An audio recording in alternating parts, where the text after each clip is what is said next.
Hey, how's it going, everyone? It's me. I'm back. Been a couple weeks almost, and hope you guys and gals miss me. I miss y'all too. I just got back from Seoul, Jeju in Japan.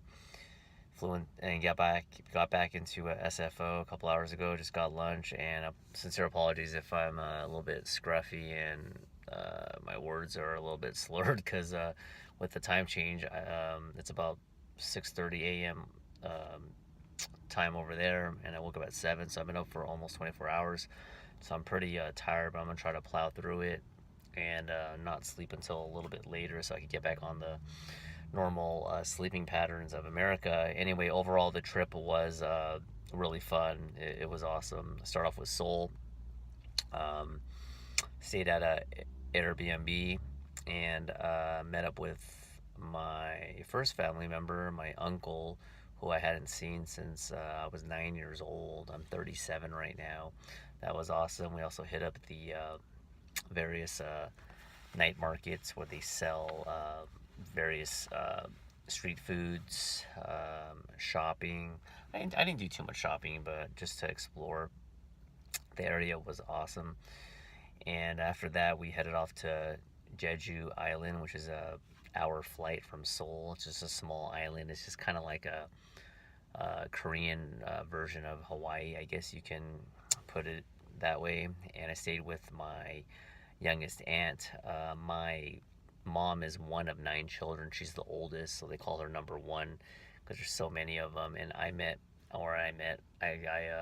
stayed with aunt number nine, my youngest aunt. Very friendly, just so accommodating. I mean, it's just, you wake up and they're making you breakfast. And then I also stayed with, or not stayed with, my cousin, who I hadn't seen since 2003.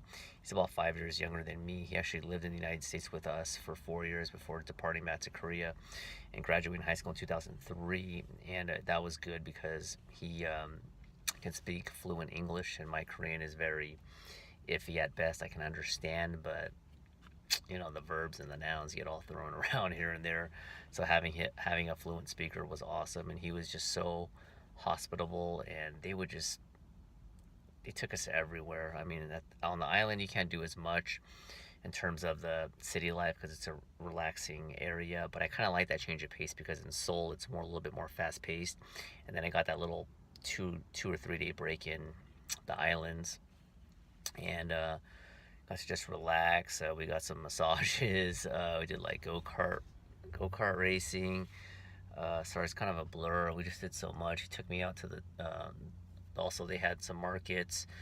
We had some beers on a rooftop, and I haven't seen him in so long, and he was just like, "You're coming here, you and your wife, and you're not spending a dime." And he was just so hospitable, just so pleasant.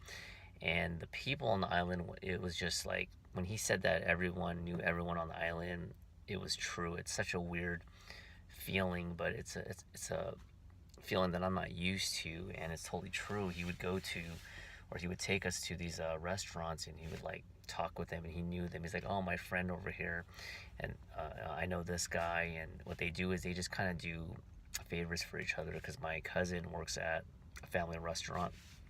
Oh, he's part owner with his dad, my other uncle, and he would take us, like, for instance, when we went go-kart racing. After, my cousin was gonna pay for it, and then after it was done, my cousin said that the guy just said it's on the house. So weird. And we go to another restaurant. He's like, "Oh, it's on the house." And then he said, "Well, he's my buddy. When he comes back to my restaurant, I will return the favor." So it's just like this really homey feel that you get. And I live in the Bay Area. It's a little bit more fast paced, and people are friendly, but you don't get that same feel. So that was really just awesome. After that, we headed off to Tokyo, Japan, and that was whoa. That there's a lot to do in Japan as well. There's some crazy stuff. I'll try to put some footage or some photos here and there, but I do have I think 1 or 2 videos that I'm gonna put out. I did get some footage um, for the trip, so I'll just do a separate video on that, not to ruin it. But that was cool.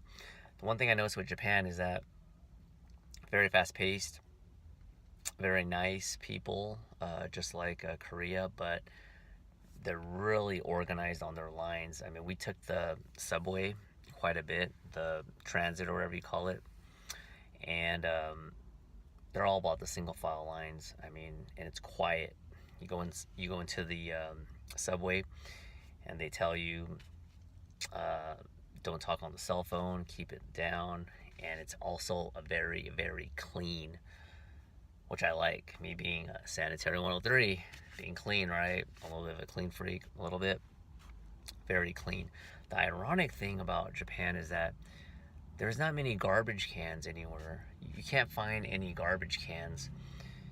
It's hard to find garbage cans. So you would think that in a country that doesn't have that many garbage cans, that it would be more dirty, right? There'd be more people putting crap all over the floor, littering. But it's the opposite. In America, there's trash cans everywhere, and there's just people littering. Now, I don't know the stiff penalty or fines in Japan, if that's the reason. I think it's part because of that, partially because of that, and also just because of the culture. And it's just extremely clean, but they're very just to the point and business like. And because I'm on vacation, I could stay out, me and my wife, pretty late. But we'd go get some food late night, and what do you call it? The guys would, it would be like 10 p.m. and they'd all still be in their suits. So a lot of times they would seem to work early, work hard, leave late, and then directly go get drinks with friends in their business attire, and they're all wearing suits, and then they go home. It really seems like they never sleep. Very hospitable, extremely nice. We went to the Disneyland Seas, or Disney Seas. We went on the Indiana Jones coaster ride, some other rides, and at the end of the trip, we had to catch a bus. And when we left the facility, we were actually on the opposite end, and we had to inquire where the bus was. It was going to leave in like 10 minutes. And what did the worker do? She walked us all the way back. She escorted us all the way back to the front of the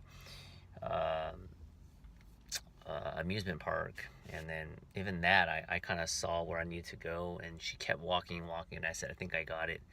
Thank you so much. And they don't even take tips. It's not mandatory. It's not required, and they don't like to accept tips. It's very strange.